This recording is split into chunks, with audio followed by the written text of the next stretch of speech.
Jobs రెడీగానే ఉన్నాయి. So ఏ requirements ఉన్నాయో ఒకసారి చూద్దాము.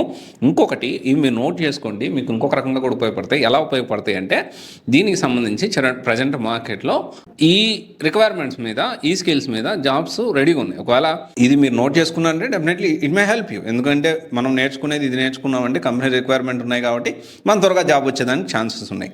దాంట్లో ఫుల్ స్టాక్ డెవలపర్. సో దీంట్లో ఏంటి అంటే Java MEAN full stack, Java and core and data structure algorithms and JavaScript, React, MongoDB and Node JS, Express JS, ఇదొక model.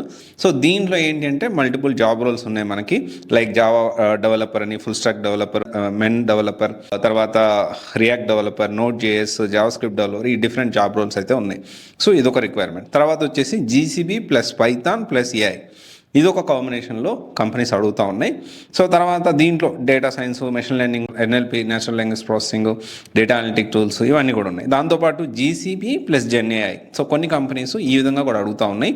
And ఇంకొన్ని companies SRE, site reliability engineer and క్లౌడ్లో ఏంటి అంటే some companies are expecting multi cloud along with SRE.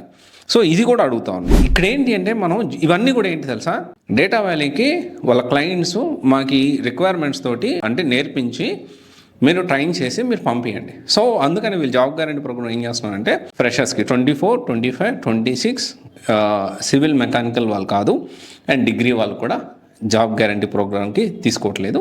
Companies requirements ఇవి. So దీన్ని బట్టి so వాళ్ళు train చేసి వాళ్ళ క్లయింట్స్ కోసం వాళ్ళు ట్రైన్ చేసి అంటే జాబ్స్ రెడీగా ఉన్నాయి, మీరు నేర్చుకోవడమే లేటు.